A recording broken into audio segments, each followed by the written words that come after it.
सदस्यहरू, अब प्रतिनिधि सभा नियमावली 2079 को परिच्छेद 9 बमोजिम प्रधानमन्त्रीसँग प्रत्यक्ष प्रश्नोत्तर सम्बन्धी निर्धारित कार्यक्रमको लागि सोही नियमावलीको नियम 56 को उपनियम 1 बमोजिम बैठकको पहिलो 1 घण्टाको समय निर्धारण गरिएको व्यवहार जानकारी गराउँछु। मान्य सदस्यहरू, सम्माननीय प्रधानमन्त्रीसँग प्रश्न गर्न मान्य सदस्यहरूबाट नियमावलीको नियम 58 बमोजिम प्रश्नहरू प्राप्त भइसकेको व्यवहार समेत जानकारी गराउँछु। यस परिच्छेद बमोजिम प्रधानमन्त्रीसँग प्रत्यक्ष प्रश्नोत्तरमा स्पष्टीकरण सोध्ने व्यवस्था नरहेको पनि जानकारी गराउँछु। मान्य सदस्यहरू, अब म सम्माननीय प्रधानमन्त्री श्री पुष्पकमल दाहाल प्रचण्डलाई प्रत्यक्ष प्रश्नोत्तर कार्यको लागि रोस्टममा आमन्त्रण गर्दछु।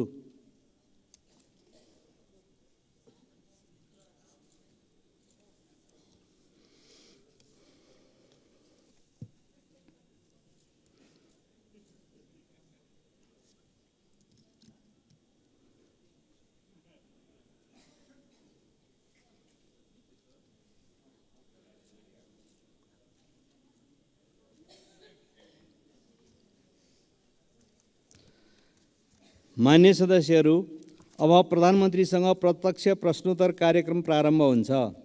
सर्वप्रथम प्रश्नकर्ता मान्य श्री उदय शमशेर जवारालाई सम्माननीय प्रधानमन्त्रीसँग प्रश्न सोध्न अनुमति दिन्छु।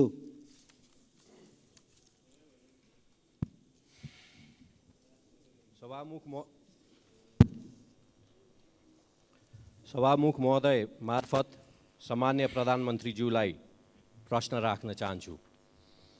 उपत्यका भित्र बढ्दो जनसङ्ख्यालाई व्यवस्थित गर्न रिङ रोड बाहिर नगरहरू र गाउँसम्म जोडिने सडक विस्तार गर्न नेपाल सरकारले मापदण्ड बनाई सडक विस्तार आयोजना बनाए तापनि आवश्यक बजेट विनियोजन नहुँदा वैकल्पिक सडक र नयाँ बस्ती विकासमा समस्या परेको छ।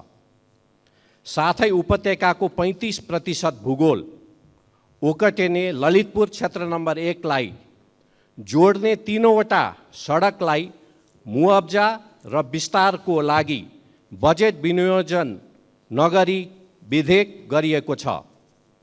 यी वैकल्पिक सडक र नयाँ बस्ती विकासलाई आवश्यक बजेट व्यवस्थापन गर्न सरकारको योजना के छ? यति बेला आर्थिक इन्डिकेटर्सहरू सकारात्मकै छन्, भुक्तानी सन्तुलन पनि राम्रै छ, तर अर्थतन्त्र अवरुद्ध अवस्थामा छ। वैदेशिक लगानी र सहयोग बढ्न सकेको छैन। यस्तो अवस्थामा आन्तरिक लगानी बढाउनुतर्फ सरकारको प्राथमिकता हुनुपर्ने हो, त्यो पनि हुन सकेको छैन। एकातिर बैंक वित्तीय संस्थामा पैसा थुप्रिएको छ, तर साना तथा मझौले उद्योगहरू ऋण नपाएर गुनासो गरिरहेका छन्। अर्थव्यवस्थाको असन्तुलनलाई सम्बोधन गर्न सरकारको के तयारी छ? र अन्तिममा साथै प्रधानमन्त्रीज्यूको आउँदो चीन भ्रमणका प्राथमिकता र एजेन्डा के हुन्? धन्यवाद। अब सम्माननीय प्रधानमन्त्री श्री पुष्पकमल दाहाल प्रचण्डलाई उक्त प्रश्नको जवाफ दिन अनुमति दिन्छु। सम्मान्य सभामुख महोदय, प्रतिनिधि सभाका मान्य सदस्यहरूले यस सम्मानित सदनमा उठाउनु भएका प्रश्नहरूको जवाफ दिने नियमित कार्यतालिका अन्तर्गत म यहाँहरू समक्ष उपस्थित छु। सार्वजनिक जनसरोकारका विषयमा अत्यन्त उत्साह र चासोका साथ यस सम्मानित सदनमा भएका छलफलहरूमा सक्रियतापूर्वक सहभागी भई तथा महत्त्वपूर्ण प्रश्न, जिज्ञासा, विचार तथा सुझावहरू राख्नु भएकोमा सबै मान्य सदस्यहरूलाई म सुरुमै धन्यवाद व्यक्त गर्न चाहन्छु। यहाँहरूले विभिन्न समयमा उठाउनु भएका प्रश्न, जिज्ञासा, सुझाव तथा धारणालाई सरकारले गम्भीरतापूर्वक लिँदै आएको छ र गम्भीरतापूर्वक लिँदै जाने पनि छ। मेरो नेतृत्वमा सरकार गठन भएको यो अवधिमा सुशासन, सामाजिक न्याय र समृद्धिलाई मुख्य केन्द्रमा राखी राज्यका सम्पूर्ण शक्ति र सामर्थ्यलाई देश र जनताको हितमा अधिकतम परिचालन गर्ने प्रयास गर्दै आएको कुरा यहाँहरूलाई अवगत नै छ। सरकारको मुख्य जोड सङ्घीय लोकतान्त्रिक गणतन्त्रात्मक शासन व्यवस्थाको सुदृढीकरण, अर्थतन्त्रको पुनरुत्थान र सबलीकरण, सार्वजनिक सेवामा जनताको सहज पहुँच, भ्रष्टाचार नियन्त्रण र सुशासनको प्रवर्धन रहेको छ। नागरिकलाई शासकीय प्रणालीप्रतिको भरोसा र सरकारप्रति विश्वास दिलाउँदै सबैतिर आशाको सञ्चार गराउने हाम्रो निरन्तर प्रयास रहँदै आएको छ। यसै गरी विकास निर्माण कार्यलाई गति दिन, शान्ति प्रक्रियालाई यथाशीघ्र निष्कर्षमा पुर्याउन तथा स्वतन्त्र र सन्तुलित परराष्ट्र नीति अवलम्बन गर्दै राष्ट्रिय हित प्रवर्धन गर्न सरकार प्रतिबद्ध रहँदै आएको छ। यति जानकारी सहित अब म मान्य सदस्यले उठाउनु भएका प्रश्नहरूको जवाफ दिन गइरहेको छु। र पहिलो प्रश्न मान्य उदय शमशेर राणाले भर्खरै राख्नुभयो। काठमाडौँ उपत्यकामा पूर्वाधार निर्माणका आयोजना कार्यान्वयनका लागि चालु आर्थिक वर्षको बजेट तथा कार्यक्रममा रकम विनियोजन गरिएको छ। ललितपुर क्षेत्र नम्बर 1 लाई जोड्ने विभिन्न सडकको विस्तार र जग्गाको मुआवजाका लागि आवश्यक बजेट व्यवस्था गर्न सरकारले ध्यान दिनेछ। उत्पादन, उत्पादकत्व र रोजगारी वृद्धि गरी अर्थतन्त्रको पुनरुत्थान तथा उच्च दिगो समावेशी आर्थिक वृद्धि हासिल गर्ने र समष्टिगत आर्थिक स्थायित्व कायम गरी लगानीको वातावरणमा सुधार गर्न सरकार क्रियाशील रहिआएको छ। सरकारले चालेका सुधारात्मक कदमबाट अर्थतन्त्र बिस्तारै लयमा फर्किन सुरु गरेको छ। नेपाल राष्ट्र ब्याङ्कले हालै प्रकाशन गरेको प्रतिवेदन अनुसार अर्थतन्त्रका सूचकाङ्कहरू सकारात्मक दिशातिर उन्मुख रहेका छन्। 2080 असार मसान्तसम्म शोधान्तर स्थिति 290 अरब 52 करोड रुपियाँको बचतमा रहेको छ। विदेशी विनिमय सञ्चिति गत वर्षको यही अवधिको तुलनामा 26.6% वृद्धि भई 1539 अरब 36 करोड रुपियाँ पुगेको र यसले करिब 10 महिनाको वस्तु तथा सेवाको आयात धान्न पुग्ने अवस्था रहेको छ। विप्रेषण आयमा रेमिटेन्समा 21.2% वृद्धि भई 1220 अरब 56 करोड पुगेको छ। वैदेशिक लगानी प्रवर्धन गर्न नीतिगत र संस्थागत सुधार गर्दै वैदेशिक लगानीको स्वीकृति प्रक्रियालाई सहजीकरण गर्न थ्रेसहोल्ड घटाउने लगायतका कार्य अगाडि बढाइएको छ। जग्गाको कित्ताकाट पूर्ण रूपमा खुलाउने निर्णय भएको र यही भाद्र 11 गते मात्रै नेपाल राष्ट्र ब्याङ्कले लचिलो बजार नीति अनुसार चालु पुँजी कर्जा सम्बन्धी मार्गदर्शन संशोधन गरेको छ। उत्पादनमूलक उद्योगका लागि 3 करोड रुपियाँसम्म कर्जा उपयोग गर्ने ऋणीलाई चालु पुँजी कर्जा सम्बन्धी मार्गदर्शन लागू नहुने भएको छ। ब्याङ्कहरूले उद्योग व्यवसाय वा कम्पनीहरूको सञ्चालन चक्र लगायतका आधारमा अधिकतम वार्षिक कारोबारको 50% सम्म चालु पुँजी कर्जा दिन सक्ने व्यवस्था भएको छ। यसबाट उद्योग व्यवसाय क्षेत्रलाई प्रत्यक्ष लाभ हुनुको साथै आन्तरिक लगानी, उत्पादन वृद्धि र बजारमा आर्थिक गतिविधि बढ्नमा सहयोग पुग्ने विश्वास गरिएको छ। यसमा हामी सबैको लामो समयदेखि जुन चासो र चिन्ता थियो त्यसलाई अधिकतम सम्बोधन गर्ने कोसिस भएको छ। निकट भविष्यमा हुने मित्र राष्ट्र चीनको भ्रमण दुई देशबीचको ऐतिहासिक सम्बन्धलाई थप उचाइमा पुर्याउँदै नेपालको सामाजिक आर्थिक विकासका लागि चीन नेपाल सम्बन्धलाई नयाँ गति दिने दिशामा केन्द्रित रहनेछ। भ्रमणका क्रममा यसअघि भएका सम्झौता र समझदारीहरूको कार्यान्वयनमा जोड दिइनेछ। नेपाल र चीन बीचको आर्थिक तथा व्यापार सम्बन्धलाई थप सधन बनाउने, दुई देशबीच रहेका सीमा नाकाहरूको सञ्चालनलाई प्रभावकारी बनाउने र नयाँ नाकाहरू खोल्ने विषयहरू पनि भ्रमणका क्रममा कार्यसूचीमा रहेका छन्। यसै गरी सडक, ऊर्जा, कृषि, विज्ञान तथा प्रविधि तथा व्यापार र विकास सहायता क्षेत्रमा कनेक्टिभिटी, कृषि, शिक्षा र स्वास्थ्य क्षेत्रका रूपान्तरणकारी परियोजनाहरूमा चीनको सहयोग विस्तारको विषय समेत प्राथमिकतामा रहनेछ। अर्का प्रश्नकर्ता माननीय श्री ईश्वरी देवी नेउपाने।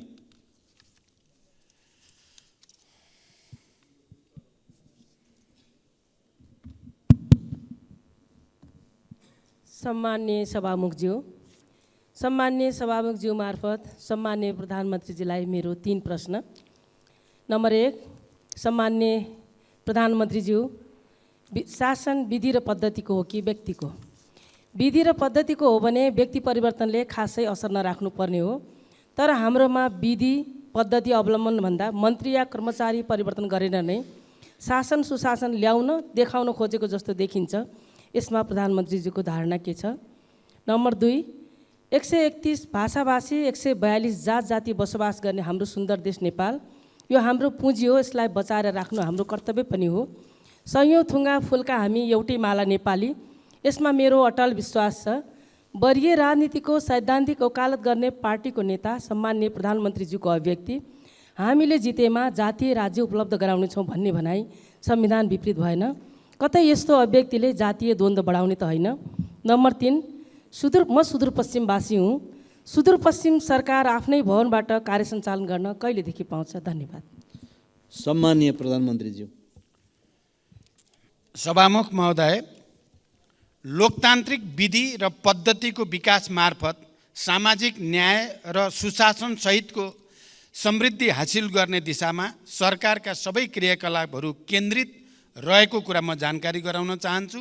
सरकार विधिको शासनमा पूर्णतः प्रतिबद्ध रहेको स्पष्ट गर्दछु। बहुजातीय बहुसांस्कृतिक विविधता बोकेको नेपालमा सदियौँदेखि विभिन्न जात जाति वर्ण धर्म र संस्कृतिका जनताहरू आपसी सहकार्य सम्मान र गहिरो सद्भावका साथ मिलिजुली बस्दै आएका छन्। अनेकतामा एकता नेपाली मात्रको विशिष्टता र नेपाली समाजको आधारभूत चरित्र पनि हो। सबैको सहअस्तित्व कायम गर्दै मौलिकताको संरक्षण र सम्वर्धनमा नै हाम्रो राष्ट्रिय एकता दिगो दरिलो भई साँचो अर्थमा राष्ट्रियता बलियो हुनेछ। नेपालको कानुनले हरेक व्यक्ति र सम्प्रदायलाई अरूको धर्म संस्कृति र आस्थामा चोट नपुर्याई आफ्नो धर्म संस्कृतिको पालना गर्ने स्वतन्त्रता प्रदान गरेको छ। अत परापूर्व कालदेखि यहाँ कायम रहिआएको सामाजिक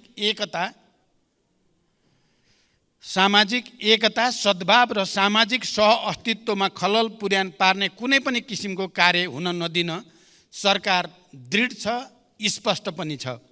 सामाजिक सद्भावमा खलबल पार्ने वा एक अर्काको संस्कृति र धर्म विरुद्ध हुने द्वेषपूर्ण अभिव्यक्ति र कार्यलाई सरकारले कुनै हालतमा छुट दिन सक्दैन। नेपालको संविधानको पूर्ण पालना गर्नु हामी सबैको साझा दायित्व हो। मैले पहिचानको कुरा गर्दा या कुनै कुरा गर्दा अरू कसैको पहिचान आस्थामाथि कुनै खालको विभेद नगर्ने कुरा पनि म स्पष्ट गर्न चाहन्छु।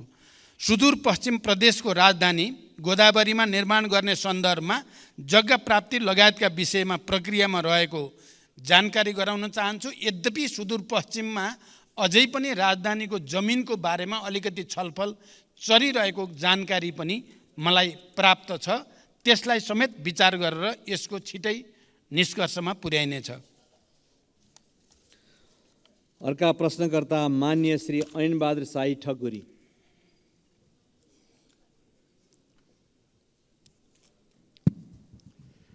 सम्माननीय सभामुख महोदय मार्फत सम्माननीय प्रधानमन्त्रीज्यूलाई मेरो प्रश्न यस प्रकार छन्। सम्माननीय प्रधानमन्त्रीको आसन्न चीन भ्रमणमा नेपालका उत्तरी सीमासँग जोडिएका नाकाहरू खोल्ने एजेन्डामा मुगुको नाक चाहिँ लाग्न छ कि छैन? यदि छैन भने एजेन्डामा समावेश गरियोस्। यो नाका खुलेमा मुगु लगायत समग्र कर्णाली प्रदेशको आर्थिक समृद्धिमा महत्त्वपूर्ण टेवा पुग्नेछ भन्ने विश्वास लिएको छु। दोस्रो प्रश्न छ, आर्थिक समृद्धिको महत्त्वपूर्ण क्षेत्र कर्णाली प्रदेशको राहरा लगायतका पर्यटकीय स्थानहरूमा पर्यटकीय पूर्वाधारहरू लगायतका विभिन्न समस्या हुँदा पर्यटकहरूको आगमनमा कमी आएको छ। यसमा सरकारको के योजना छ? र अर्को प्रश्न छ, कर्णाली राजमार्ग अन्तर्गतको नागमा गमगढी कालोपत्रे र गमगढी नाक्चा लाग्न सडक निर्माणलाई सरकारले कस्तो प्राथमिकतामा राखेको छ र यो कहिलेसम्म निर्माण सम्पन्न गर्ने लक्ष्य रहेको छ? धन्यवाद। सम्माननीय प्रधानमन्त्रीजी।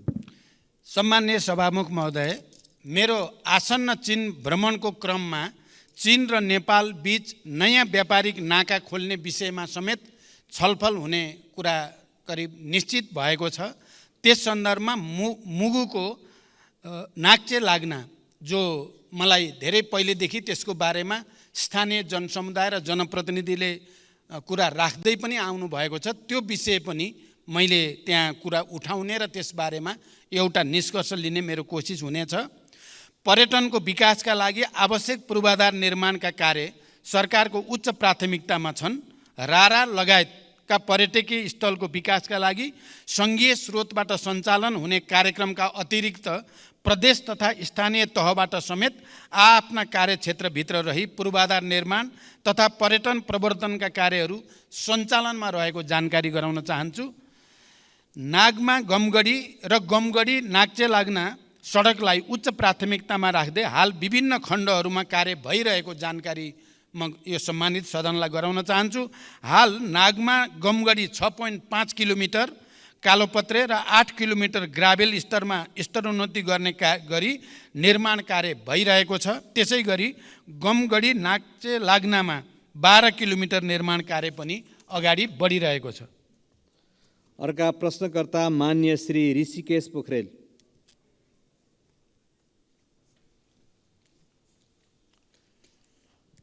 सम्माननीय सभामुख महोदय, सम्माननीय सभामुख मार्फत सम्माननीय प्रधानमन्त्रीज्यूसँग मेरा केही प्रश्नहरू राख्न चाहन्छु। राष्ट्रिय गौरवका आयोजनाहरूमध्ये 2वटा आयोजना पुरा भएको देखिन्छ। 5वटा आयोजनाहरूको काम 75% सकियो भन्ने सुनिन्छ। बाँकी 17वटाको अवस्था के हो र कहिले पुरा हुन्छ? दोस्रो प्रश्न, प्रविधि, सिप र ज्ञान बिना दैनिक 2500 युवा विदेशिँदै छन्। प्रविधि र उद्यमशीलता विकास गरी प्रौद्योगिक शिक्षा दिने उद्देश्यका साथ स्थापनाको लक्ष्य लिएको मदन भण्डारी प्रौद्योगिक विश्वविद्यालयका लागि अघिल्लो सरकारले पूर्वाधार निर्माण तथा विकास समिति गठन गरेको थियो। 7 करोड बजेट पनि छुट्याएको थियो। राष्ट्रिय महत्त्वको यो आयोजना आज कहाँ छ र कहिले पुरा हुन्छ? धन्यवाद। सम्मानीय प्रधानमन्त्रीज्यू। सम्मान्य सभामुख महोदय, राष्ट्रिय गौरवका आयोजनालाई समयमै सम्पन्न गर्न पर्याप्त बजेट सुनिश्चित गरिनुको साथै नियमित अनुगमन पनि भइरहेको छ।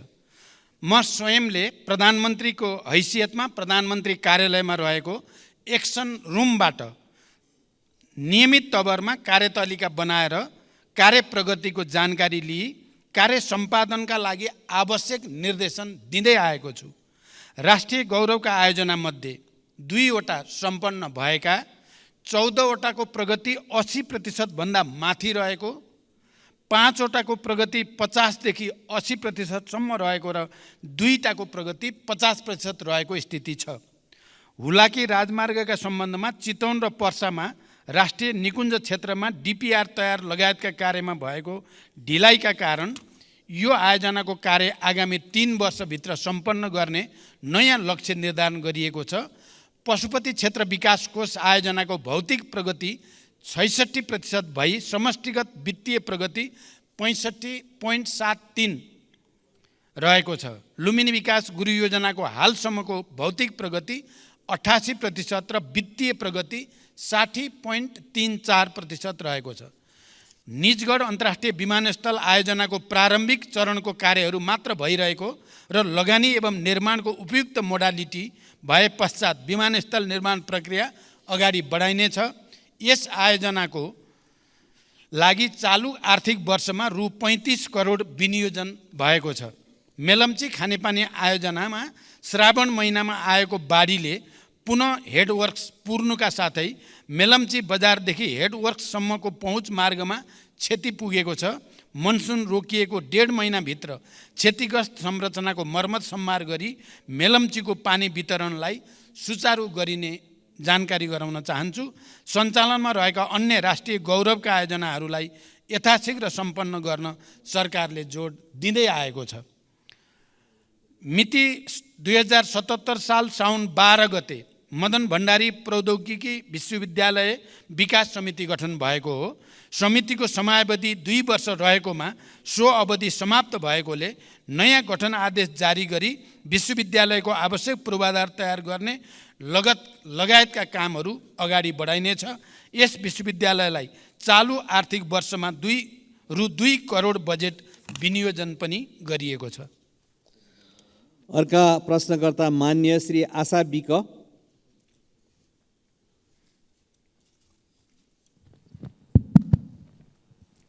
सम्माननीय सभामुख मार्फत मेरो प्रधानमन्त्रीलाई प्रश्न, यो प्रश्न गर्दै गर्दा मलाई अलिकति दुःख पनि लागेको छ। राज्यले 2063 साल जेठ 21 गते छुवाछुत मुक्त राष्ट्र घोषणा गर्यो। छुवाछुतलाई गैर कानुनी भने तापनि अहिलेसम्म जघन्य जातीय विभेद घटनाहरू भइरहेका छन्। सरकारले छुवाछुत उन्मूलन गर्ने जस्ता कदम चालिरहेको छ। सरकारले दलितहरूको न्यूनतम मानवाधिकार रक्षा गर्न के पहल गरिरहेको छ? जातीय विभेदका घटनाहरू प्रहरी प्रशासनले संवेदनशीलताका साथ उजुरी दर्ता नलिएको अवस्था छ। सरकारले यस्ता घटना न्यूनीकरण गर्नका लागि के योजना ल्याउँछ? मेरो प्रश्न। र अर्को चाहिँ मेरो प्रश्न, बाँकेको बैजनाथ गाउँपालिका वार्ड नम्बर 3 मा सरकारले 2071 साल वैशाख 25 गते 9 बस्तामा औद्योगिक करिडोर क्षेत्र घोषणा गर्यो। बस्तीको बीचमा सरकारले औद्योगिक क्षेत्र घोषणा गर्दा त्यहाँ रहेका 390 घरधुरीमा जनताहरूको घरमा 338 बिघा भित्र जनताहरूको घर परेको छ। 100 बिघा जमिन त्यहाँ रहेका स्थानीयका नाममा ल्याउनु पर्नेमा स्थानीय जनताको माग रहेको छ। 2028 सालदेखि बसोबास गरिरहेका जनतालाई लाल पूर्जा दिनुपर्ने र सोही ठाउँमा बस्ती व्यवस्थापन गर्न सरकारले के भूमिका खेल्नेछ? र स्थानीय सरकारले त्यस क्षेत्रमा सडक, बत्ती, विद्यालय, मठ मन्दिर लगायतका संरचनाहरू बनाएको छ। त्यो बस्तीलाई सोही ठाउँमा सरकारले कहिलेसम्म व्यवस्थापन गर्छ? र मेरो अर्को प्रश्न, बाँकेको खजुरा गाउँपालिका वार्ड नम्बर 6 मा 2036 सालदेखि गिजेरा बस्ती बसिरहेको छ। सरकारले पटक पटक त्यस बस्तीलाई लाल पूर्जा दिने भनेर मौखिक प्रतिबद्धता जनाए पनि हालसम्म त्यहाँ रहेका जनताले लाल पूर्जा पाएका छैनन्। गिजेरा बस्ती सरकारको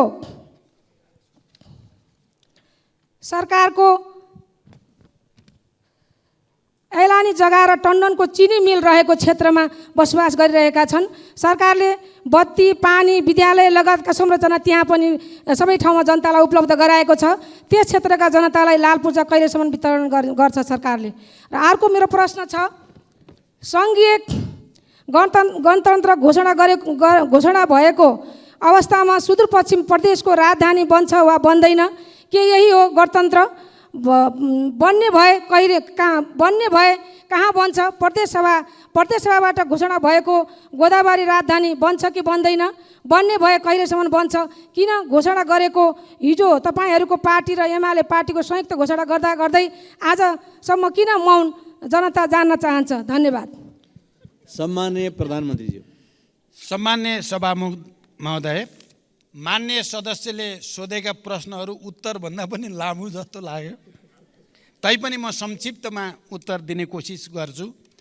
नेपालको संविधानले छुवाछुत तथा भेदभाव विरुद्धको हकलाई मौलिक हकको रूपमा सुनिश्चित गरेको छ।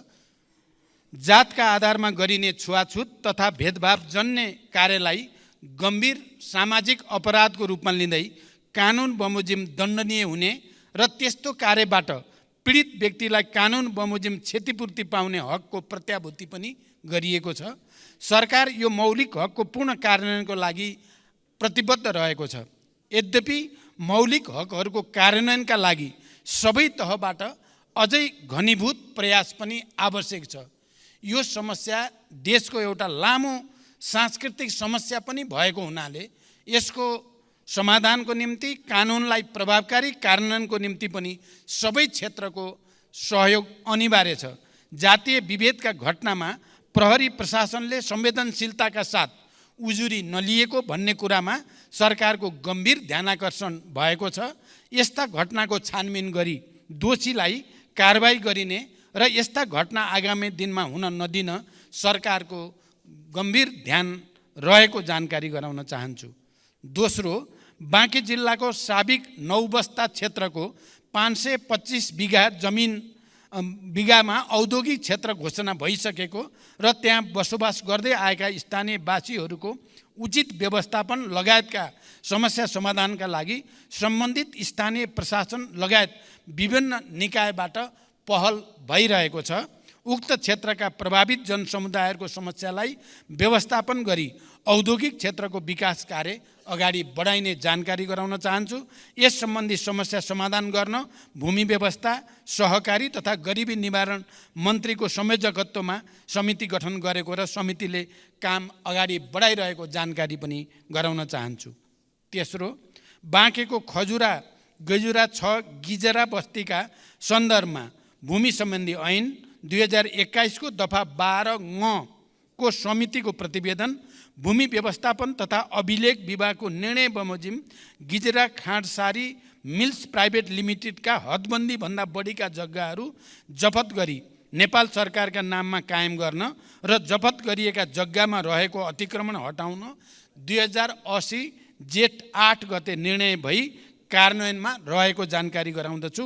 उक्त क्षेत्रमा बसोबास गर्दै आएका भूमिहीनलाई जग्गा उपलब्ध गराउन भूमि समस्या समाधान आयोगले कार्य अगाडि बढाइरहेको जानकारी पनि म गराउन चाहन्छु।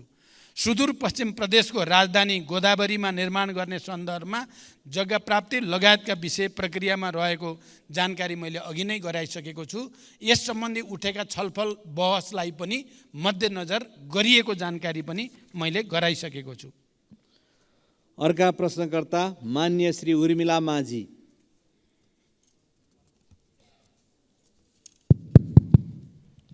सम्माननीय सभामुख ज्यू मार्फत सम्माननीय प्रधानमन्त्रीज्यूलाई प्रश्न सोध्न चाहन्छु।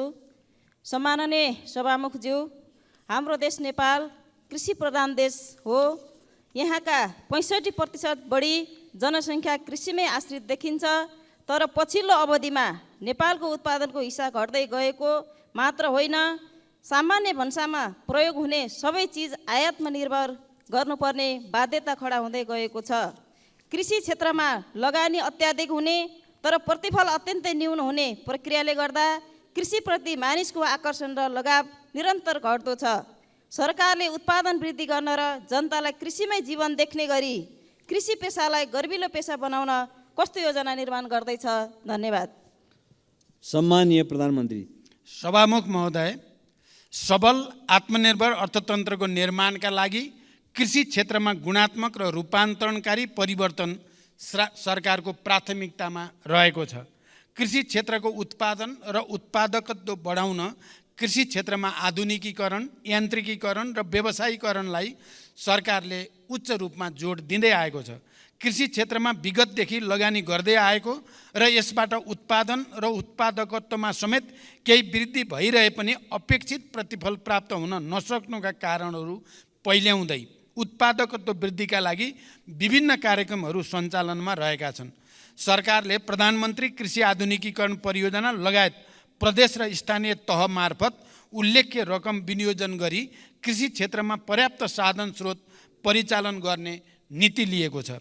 कृषि उत्पादनको वृद्धिका लागि सिँचाइको सुविधाको विस्तारलाई जोड दिनुको साथै रासायनिक मलको आपूर्ति समयमै हुने कुराको सुनिश्चितता गरिएको छ।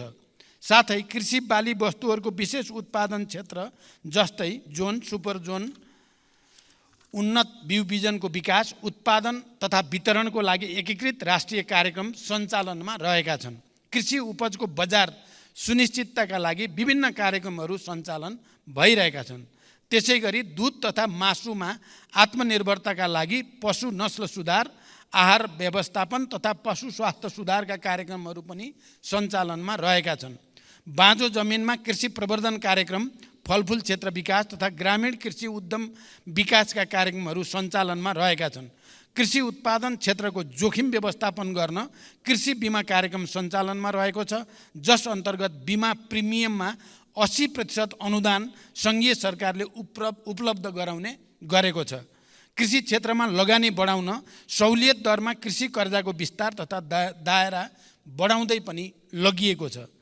उत्पादित कृषि वस्तुहरूको बजारको सुनिश्चितताका लागि धान, गहुँ, उखु लगायतका बालीको न्यूनतम समर्थन मूल्य निर्धारण गर्ने लगायतका कार्यक्रमहरू पनि सञ्चालनमा रहेका छन्। कृषि पेसालाई सम्मानजनक र मर्यादित बनाउन कृषकहरूलाई नियमित तवरमा पुरस्कृत गर्ने कार्यक्रमहरू जस्तै राष्ट्रपति कृषक पुरस्कार कार्यक्रम सञ्चालनमा रहेका छन्। कृषि पेसालाई दिगो, दरिलो र गर्विलो बनाउन सरकार प्रतिबद्ध छ, तर अहिलेसम्म जे जति भएको छ त्यसबाट सन्तुष्ट हुने स्थिति भने पक्कै पनि छैन। त्यसकारण कृषि क्षेत्रमा व्यापक सुधार गर्न र उत्पादन र उत्पादकत्व वृद्धि गर्न हामी आफैले सञ्चालन गरेका कार्यक्रमहरूको प्रभावकारिताका साथै यसपटक म भारत भ्रमणमा रहँदा अलि भारतीय नेतृत्वसँग, खास गरी प्रधानमन्त्री मोदीजीसँग कृषिमा सहकार्य गरेर उत्पादकत्व वृद्धि कसरी गर्न सकिन्छ र प्राकृतिक खेती प्रणाली बडो नयाँ टेक्नोलोजीको साथ सञ्चालन गर्ने बारेमा सहकार्य गर्ने निधो पनि भएको छ र हामी त्यो प्रक्रिया अगाडि बढाउँदैछौँ। मलाई लाग्छ यसपटकको मेरो चीन भ्रमणमा पनि कृषिमा सुधारका निम्ति उत्पादन र उत्पादकत्व वृद्धिमा विशेष ध्यान दिने पनि हाम्रो योजना रहेको जानकारी गराउन चाहन्छु। अर्का प्रश्नकर्ता मान्य श्री एकनाथ ढकाल। सम्माननीय सभामुख महोदय, विस्तृत शान्ति सम्झौताको 2 हस्ताक्षरकर्तामध्ये सम्माननीय प्रधानमन्त्रीज्यू एक हुनुहुन्छ। शान्ति तथा पुनर्निर्माण मन्त्रालयको एउटा मन्त्रीको रूपमा जिम्मेवारी पनि सम्हालिसकेको व्यक्तिको हैसियतले म आज शान्ति प्रक्रियासँग सम्बन्धित प्रश्न सम्माननीय सभामुख महोदय मार्फत सम्माननीय प्रधानमन्त्रीज्यूलाई गर्न चाहन्छु। छोराको हत्यारालाई कारबाहीको माग गर्दै 330 दिन आमरण अनसनमा बसेका गोर्खाका नन्दप्रसाद अधिकारीको अनसनमै 2071 असोज 6 गते निधन भयो। न्यायको लागि जीवन आहुति दिने अधिकारीलाई शहीद घोषणा गर्नुपर्नेमा विगत 9 वर्षदेखि उनको पार्थिव शरीर अस्पतालमै सडेको छ। मृतक नन्दप्रसादकी धर्मपत्नी गङ्गमाया अधिकारी अहिलेसम्म पनि बेहाल अवस्थामा सत्य र न्यायको प्रतीक्षामा छिन्। सरकारको नीति तथा कार्यक्रमको 176 बुँदामा शान्ति प्रक्रिया र सङ्क्रमणकालीन न्याय सम्बन्धी बाँकी काम 2 वर्षमा सम्पन्न गर्ने उल्लेख छ। सम्माननीय प्रधानमन्त्रीज्यूलाई मेरो प्रश्न यो छ कि मृतक नन्दप्रसादकी धर्मपत्नी गङ्गमाया अधिकारीको मागको सम्बोधन कहिले र कसरी गर्नुहुन्छ? वर्षौँदेखि न्यायको लागि भनेर शान्तिपूर्ण अनसनमा बसेकी गङ्गमाया अधिकारीलाई भेट्नु प्रधानमन्त्रीज्यूको कर्तव्य हो कि होइन? कहिले उहाँलाई भेट गर्न जानुहुन्छ? शान्ति प्रक्रिया कहिले टुङ्गिन्छ? धन्यवाद। सम्माननीय प्रधानमन्त्री। सभामुख महोदय, मैले अघि पनि भनिसकेको छु, यो सरकार विधिको शासनमा पूर्णतः प्रतिबद्ध रहेको छ। जनताको स्वतन्त्रता, समानता, सहअस्तित्व र मानव अधिकारको रक्षाको लागि सरकार निरन्तर प्रतिबद्ध छ। सरकारले अदालतको निर्णयको सदैव सम्मान गर्दै कार्यान्वयनमा तदारुकताका साथ पहल गर्दै पनि आएको छ। नेपालको संविधानको धारा 276 राष्ट्रपतिले कुनै न्यायिक वा अर्धन्यायिक निकाय वा प्रशासकीय पदाधिकारी वा निकायले गरेको सजायलाई कानुन बमोजिम माफी, मुल्तवी, परिवर्तन वा कम गर्न सक्ने संवैधानिक व्यवस्था रहेको कुरा जानकारीमै छ हामी सबैलाई। संविधानको उक्त व्यवस्था र मुलुकी फौजदारी कार्यविधि संहिता 2074 मा समेत रहेको व्यवस्था बमोजिम रेशम चौधरीले गृह मन्त्रालय मार्फत सम्मान्य राष्ट्रपतिज्यूलाई सम्बोधन गरी निवेदन दिनुभएकोमा महान्यायाधिवक्ताको कार्यालयको राय समेतका आधारमा प्रचलित कानुन बमोजिम नै नेपाल सरकार मन्त्री परिषदबाट गणतन्त्र दिवस 2080 का अवसरमा निजलाई माफी गर्नका लागि सिफारिस गरिएको तथ्य म प्रश्न गर्न चाहन्छु। द्वन्द्वकालीन घटनालाई न्यायिक सम्बोधन गर्ने गरी सङ्क्रमणकालीन न्याय सम्पादनका लागि बेपत्ता पारिएका व्यक्तिको छानबिन तथा सत्य निरूपण तथा मेलमिलाप आयोग गठन भएको र सङ्क्रमणकालीन न्याय यथाशीघ्र सम्पादन गर्न नेपाल सरकार प्रतिबद्ध रहेको छ। सङ्क्रमणकालीन न्याय सम्बन्धी सङ्घीय सदनमा दर्ता भएको विधेयक पारित भएसँगै सङ्क्रमणकालीन न्यायका मुद्दाहरू सम्बोधन हुने कुरामा नेपाल सरकार विश्वस्त रहेको छ। प्रचलित कानुनी व्यवस्थाको अधीनमा रही नेपाल सरकार तथा अन्तर्गतका निकायबाट गङ्गामाया अधिकारीलाई मानवीय सेवा प्रदान र संरक्षणका कार्य भइ नै रहेका छन्। अस्पतालको विवरण अनुसार निजको स्वास्थ्य अवस्था सामान्य नै रहेको र उपचारका लागि सरकारले रु 37,47,000 उपलब्ध गराएको कुरा पनि म यहाँ जानकारी गराउन चाहन्छु। अर्का प्रश्नकर्ता मान्य श्री आसमा कुमारी चौधरी।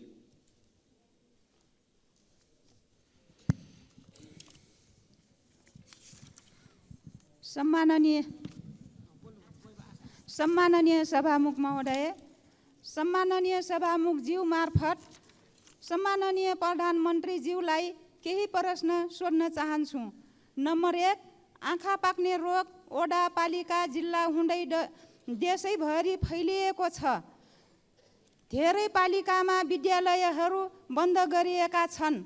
त्यसबाट अत्याधिक बालबालिका प्रभावित भएका छन्। स्वास्थ्य मन्त्रालय र प्रधानमन्त्रीज्यू स्वयं यसको निराकरणको लागि के गर्दै हुनुहुन्छ? नम्बर 2, नेपालले आर्थिक वर्ष 2079-80 मा भारतलाई 10 अर्ब 45 करोड रुपैयाँको बिजुली बिक्री गरेको छ। उक्त वर्ष 19 अर्ब 44 करोड रुपैयाँको बिजुली किनेको छ। सरकारले किन ठान्दैछ दोब्बर आपूर्ति भइरहेछ भन्न किन डराउँछ? त्यही बिजुली हामीले किन्दा महँगो र बेच्दा सस्तो किन? धन्यवाद। सम्माननीय प्रधानमन्त्री। सभामुख महोदय, देशका विभिन्न भागमा आँखा पाक्ने एक्युट भाइरल कन्जक्टिभाइटिस संक्रामक रोग नियन्त्रण गर्न स्वास्थ्य तथा जनसङ्ख्या मन्त्रालयले देशभरका अस्पतालबाट अभियान सञ्चालन गरिरहेको छ। समुदाय स्तरमा जनचेतना वृद्धि गर्न प्रचार प्रसारका कार्यहरूका साथै सङ्क्रमितहरूलाई सहज रूपमा औषधि उपचारको व्यवस्था मिलाइएको छ। यसका साथै स्वास्थ्य सेवा विभागका महानिर्देशकको अध्यक्षतामा सङ्घीय द्रुत प्रतिकार समितिको गठन भई रोकथाम र प्रबन्धनका विभिन्न कार्यहरू पनि भइरहेको जानकारी गराउन चाहन्छु। दोस्रो, हाल नेपालको कुल जडित विद्युत क्षमता करिब 2800 मेगावाट पुगेको छ। तर देशको विद्युत उत्पादनको परिमाण हिउँद र वर्षायाममा एकै नासको छैन। वर्षाको तुलनामा हिउँदमा विद्युत उत्पादनमा निकै ह्रास आई झन्डै 1/3 मात्र उत्पादन हुने गर्दछ। हाल विद्युत उत्पादन र मागको आधारमा विद्युतको निर्यात र आयातको व्यवस्था मिलाउने गरिएको छ। खास गरी हिउँदयाममा नदी प्रवाहमा आधारित रन अफ द रिभर प्रणालीबाट उत्पादित विद्युतमा ठुलो ह्रास आउने हुँदा छिमेकी देशबाट बिजुली आयात गरी आन्तरिक माग धान्नुपर्ने स्थिति छ। आगामी केही वर्षभित्रै विद्युतमा आत्मनिर्भर हुने उद्देश्यले स्वदेशमै पर्याप्त बिजुली उत्पादन गर्न विभिन्न स्तरका आयोजनाहरूको निर्माणलाई अघि बढाइनुको साथै विद्युत प्रसारण तथा वितरण प्रणालीको कामलाई पनि विस्तार गर्दै लगिएको छ। अहिले विद्युत आयात निर्यातको दर दैनिक रूपमा प्रतिस्पर्धा गरी तय हुने गरेको छ। यस वर्ष तुलनात्मक रूपमा हिउँदको समयमा अधिक सुक्खा हुन गई देशभित्रका विद्युत आयोजनाहरूबाट विद्युत उत्पादन कम हुन गएको छ। अघिल्लो आर्थिक वर्षमा नेपाल विद्युत प्राधिकरणले 1854.5 गिगावाट आवर विद्युत र रु 18 अर्ब 54 करोडमा आयात गरेको थियो भने नेपालबाट 1333 गिगावाट आवर विद्युत निर्यात गरी रु 10 अर्ब 43 करोड आम्दानी गरेको थियो। गत वर्षको तुलनामा यस वर्ष विद्युत निर्यातमा वृद्धि भएको छ र क्रमशः विद्युत उत्पादन बढ्दै जाँदा विद्युतको निर्यात पनि बढ्दै जाने कुरा जानकारी गराउन चाहन्छु। रुस र युक्रेनको युद्धका कारण कोइलाको आपूर्ति असहज भई छिमेकी देशमा विद्युतको उत्पादन लागत बढ्न गएकोले पनि स्वदेशमा विद्युतको उत्पादन कम हुने समयमा आन्तरिक माग पूरा गर्न प्राधिकरणले केही महँगो मूल्यमा बिजुली आयात गर्नु परेको कुरा पनि म यहाँ स्पष्ट गर्न चाहन्छु। धन्यवाद। अर्का प्रश्नकर्ता माननीय श्री उर्मिला थेबे।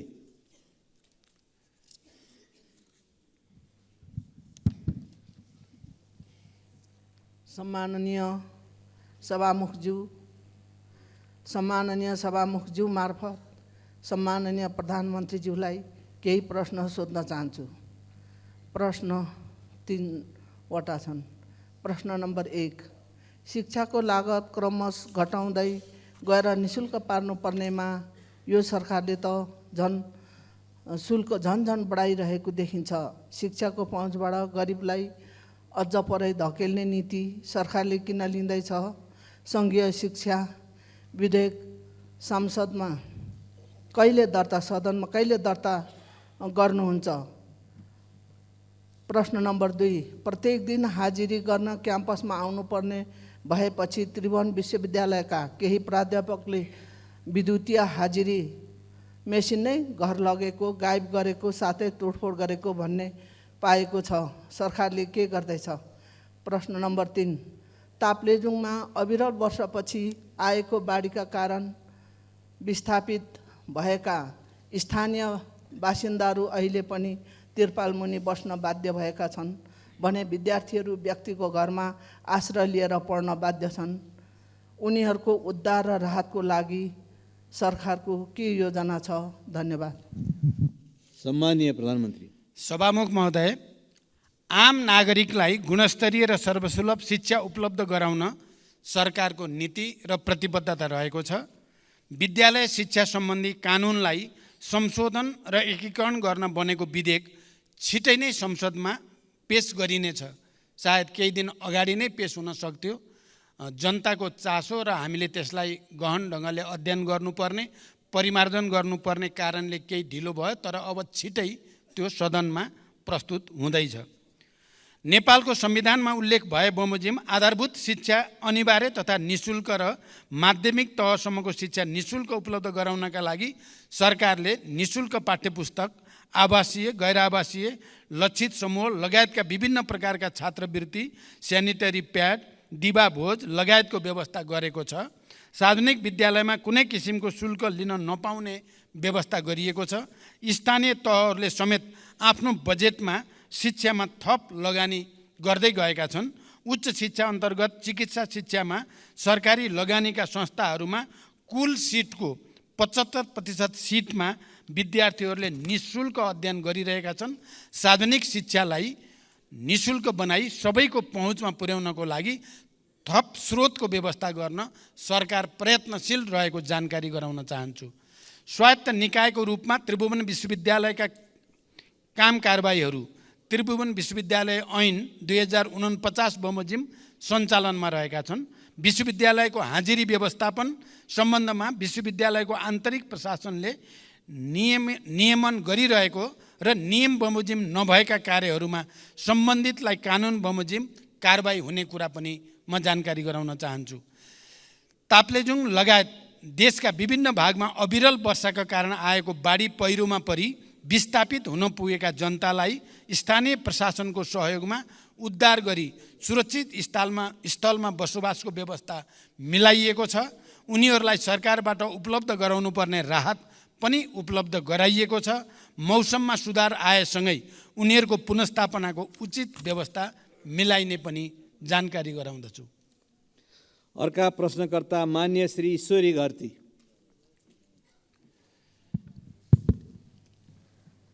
सम्मान्य सभामुख महोदय मार्फत सम्मान्य प्रधानमन्त्रीज्यूलाई केही प्रश्न सोध्न चाहन्छु। पहिलो प्रश्न, रोल्पालाई मुख्य आधार इलाका बनाएर 10 वर्षे सशस्त्र द्वन्द्वको सुरुवात गर्नुभएको सम्मान्य प्रधानमन्त्रीज्यू 3 पटक प्रधानमन्त्री हुँदा पनि रोल्पालीको जनजीवनमा परिवर्तन आउने गौरवका योजना दिन सक्नु भएन। रोल्पालीको त्यो ऐतिहासिक सहयोग प्रधानमन्त्री भएपछि बिर्सनुभयो भन्ने रोल्पालीहरूको गुनासो छ। त्यो गुनासोलाई कसरी सम्बोधन गर्नुहुन्छ? दोस्रो प्रश्न, जुम्ला लगायतका जिल्लामा स्याउ पाक्ने समय आयो। स्याउले बजार भाउ नै नपाउने अवस्था आउन सक्छ र आइरहेको पनि छ। यसको व्यवस्थापनमा सरकारको के योजना छ? र तेस्रो प्रश्न, 10 वर्षे सशस्त्र द्वन्द्वको क्रममा शहीद भएकाहरूको सम्झना र सम्मानका लागि दाङको घोराइदेखि रोल्पाको होलेरी घरतेगा हुँदै रुकुम पूर्वको हुकाम मैकोटसम्म पुग्ने 220 किलोमिटर सडक खण्डलाई वर्तमान सम्मान्य प्रधानमन्त्रीज्यूको चाहना र पहलमा शहीद मार्ग नामाकरण गरेर योजना अगाडि बढाइएको थियो। बजेट अभावमा योजना निकै कछुवा गतिमा भई अझै सम्पन्न हुन सकेको छैन। शहीद मार्गको मुख्य प्रवेशद्वारको रूपमा रहेको घोराईदेखि रोल्पा होलेरीसम्मको 31 किलोमिटरको सडक खण्ड अलपत्र र जोखिमपूर्ण भएको लामो समय बितिसक्यो। यसबारे सदनमा मैले 3-4 पटक कुरा पनि राखिसकेँ, तर सरकारले यो योजनालाई प्राथमिकतामा पारेन। किन? रोल्पाको रुन्टीगढी गाउँपालिकाभित्र अहिले 4वटा चुनढुङ्गा खानी सञ्चालनमा छन् भने थप 4वटा खानी दर्ता भएर सञ्चालनको प्रक्रियामा छन्। हाल 200 भन्दा बढी टिप्पर सञ्चालनमा छन् भने पुरानो र नयाँ गरी 8वटा चुनढुङ्गा खानी सञ्चालनमा आउँदा दिनमा कम्तीमा 500 देखि 700 सम्म टिप्परहरू घोराई होलेरीको यही शहीद मार्ग भएर सञ्चालनमा आउनेछन्, जसले गर्दा उक्त सडकमा अन्य गाडीहरू सञ्चालनमा आउन निकै बाधा पर्ने र हाल परिरहेको पनि जानकारी गराउँछु। त्यसैले सो क्षेत्रमा वैकल्पिक औद्योगिक मार्ग बनाउने र घोराई होलेरीको 31 किलोमिटर सडकलाई कालोपत्रे गर्दै शहीद मार्ग योजना समयमै सम्पन्न गर्न सरकारको के योजना छ? धन्यवाद। सम्माननीय प्रधानमन्त्री। सभामुख महोदय, नेपालको राजनैतिक आन्दोलनमा रोल्पा जिल्लाको विशिष्ट र ऐतिहासिक योगदान रहेको कुरामा कसैको विमति हुने छैन। इतिहासका हरेक कालखण्डमा रोल्पाली जनताको वीरता र साहसको उच्च प्रशंसा हुनेछ भन्ने मेरो विश्वास छ। विकास र जनताको जीवनस्तरमा रूपान्तरणका लागि विगतदेखि नै उच्च प्राथमिकता सरकारले दिँदै आएको छ। मानव विकासमा पछाडि रहेका कर्णाली प्रदेश, सुदूरपश्चिम प्रदेश, मध्य प्रदेश, रोल्पा, रुकुम लगायतका जिल्ला तथा क्षेत्रलाई विकासको मूल प्रवाहमा ल्याउन र ती क्षेत्रमा पूर्वाधारका संरचनाको विकासका लागि सरकारले प्राथमिकताका साथ कार्यक्रमहरू सञ्चालन गरिरहेको जानकारी गराउन चाहन्छु। जुम्ला जिल्लाको विकासलाई सरकारले प्राथमिकतामा राख्दै स्याउको सुपर जोन तथा पकेट क्षेत्रहरू घोषणा गरी आवश्यक सहयोग तथा सहुलियत प्रदान गर्दै आएको छ। यस वर्षको बजेट तथा कार्यक्रममा प्रधानमन्त्री कृषि आधुनिकीकरण आयोजना लगायतका कार्यक्रम तथा प्रदेश तथा स्थानीय तहको विकास कार्यक्रमबाट उत्पादन, प्रशोधन तथा प्याकेजिङमा आवश्यक सहयोग तथा सहुलियत प्रदान गरिएको छ। स्याउको भण्डारणको लागि उच्च क्षमताको कोल्ड स्टोर निर्माण पनि भइरहेको छ। तेस्रो, सरकारले दाङको घोराईदेखि रोल्पाको होलेरी हुँदै रुकुमको मैकोटसम्मको शहीद मार्गलाई प्राथमिकता राखेर कार्यान्वयन गर्दै आइरहेको छ। सडक र पुलको माग देशभरि नै अत्यधिक हुने गरेको, थुप्रै सडक योजनाहरू सञ्चालन गर्नु परिरहेको तर पर्याप्त बजेट विनियोजन गर्न नसकिएको कुरा सत्य हो। घोराई होलेरी खण्डको 31 किलोमिटर सडक अत्यधिक भार बोक्ने सिमेन्ट उद्योगका ट्रकहरूको कारणले पनि क्षति भइरहेको छ। भार नियन्त्रण गर्दै सडकको आवश्यक मर्मत सम्मार गरी सडक सुधार गर्न सरकार प्रतिबद्ध रहेको जानकारी गराउँछु। घोराई होलेरीको वैकल्पिक सडक बनाउने सुझावका विषयमा आगामी दिनमा छलफल गरी आवश्यक कार्य अगाडि बढाइनेछ। अर्का प्रश्नकर्ता माननीय श्री असीम शाह।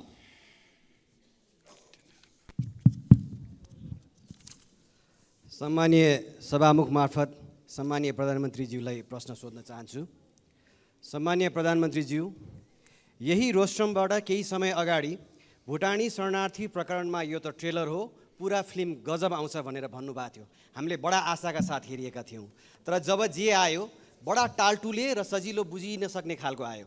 नक्कली भुटानी शरणार्थीको फाइल खोलेर नेपाली काङ्ग्रेसलाई साइजमा राख्नुभयो, ललिता निवास मार्फत समाजवादीलाई साइजमा राख्नुभयो, गौर हत्याकाण्ड मार्फत जसपालाई, अनि अब गिरिबन्धु मार्फत नेकपा एमालेलाई साइजमा राख्न ट्राई गर्दै हुनुहुन्छ। आफ्नो कुर्सी बलियो बनाउन यो राजनीतिक दाउपेच नगरेर कामले जनताको मन जितेर आफ्नो प्रधानमन्त्रीत्वको आयु लामो बनाउन सकिँदैन थियो होला। भारतीय नेतृत्वले अन्तरिक्ष यानलाई चन्द्रमामा कसरी सफल अवतरण गराउने भनेर सोचिरहँदा हाम्रो नेतृत्व कसरी आफ्नो यसम्यानलाई बचाउने र मुद्दा कमजोर बनाएर सफल अवतरण गराउने भन्ने सोच्नमा तल्लीन हुनु अत्यन्त दुःखद छ। यताको अनुसन्धान अधिकारीलाई उताको कर्मचारीलाई यता अवतरण गराउने व्यस्त हाम्रो नेतृत्वबाट सुशासनको आशा कहिले गर्ने होला? छिमेकीले चन्द्रमामा यान पठाउँदा मेरो देशले खाडीमा जवान पठाउन बाध्य छ। देशभित्रका विश्वविद्यालयहरू रित्तिँदैछन्, व्यवसायीहरू निराश छन्, खेलाडीहरू पलायन हुँदैछन्, युवा पुस्तामा देश छोड्ने लहर चलेको छ। प्रधानमन्त्रीज्यू, चन्द्रयान अहिले माग्दिन तर यसम्यानलाई जोगाउन लाग्दिन भन्ने हजुरको प्रतिबद्धताको कार्यान्वयन कहिले हुन्छ? भ्रष्टाचारमा पनि आफ्नो र अरूको भनेर हेर्ने हो भने हामीले खोजेको सुशासन चाहिँ कहिले आउँछ यो देशमा? अर्को प्रश्न, गौर हत्याकाण्डको छानबिन कसैले हुन्छ भनेर भनिरहेका छन्, कसैले गठबन्धनभित्र अब नहुने भनेर निर्णय भएको छ भनेर भन्छन्। प्रधानमन्त्रीज्यू, यो सदनलाई जानकारी गराइदिनु होला, यो छानबिन हुन्छ या हुँदैन? धन्यवाद। सम्माननीय प्रधानमन्त्री। सभामुख महोदय, मान्य सदस्यले बडो संवेदनशील भएर प्रश्न राख्नु भएको छ, म धन्यवाद भन्न चाहन्छु। मेरो नेतृत्वमा सरकार गठन भएदेखि आजका दिनसम्म मैले सामाजिक न्यायको प्रत्याभूति, सुशासनको सुनिश्चितता र सार्वजनिक सेवा प्रवाहमा सुधारलाई मुख्य प्राथमिकतामा राख्दै आएको छु र यी कार्यहरूबाट एउटा सन्देश आम जनतामा प्रवाहित भइ पनि रहेको छ। प्रश्नमा भनिए जस्तो सरकारका यी कामहरू कुनै कुर्सी टिकाउनको लागि होइन, बरु देश र जनतामा राजनैतिक प्रणालीप्रति नै वितृष्णा छाएको, केही हुन्न सबै उस्तै हुन् भन्ने निराशावादी भाष्य निर्माण गर्न खोजिएको परिस्थितिलाई चिर्न र सरकारले एकपछि अर्को राम्रो काम गर्दै आएको कुरा स्थापित गर्न पनि गरिएको छ। म मान्य सदस्यहरूलाई यो विषयको गहिराईतिर विचार गर्न अनुरोध गर्न चाहन्छु।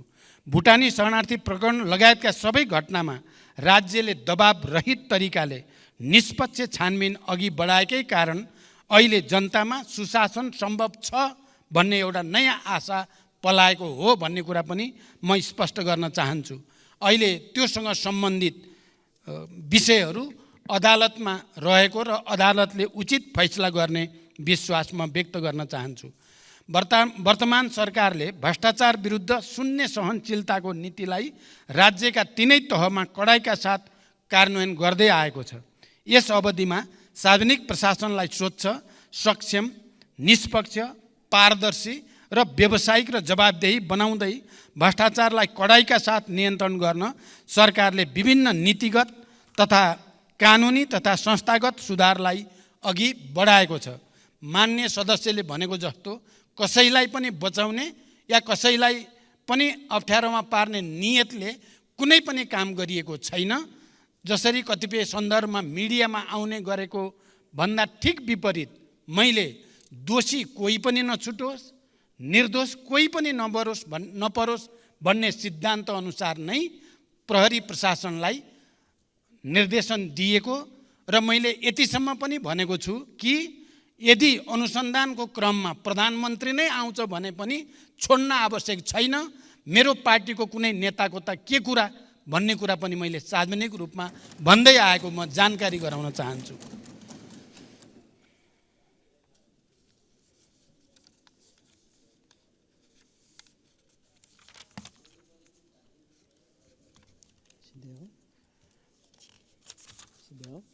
सबै किसिमका भ्रष्टाचारलाई तथ्य र प्रमाणको आधारमा अनुसन्धान छानबिन गरी दोषीलाई कानुनको दायरामा ल्याउन सरकार अहिले पनि उत्तिकै प्रतिबद्ध छ।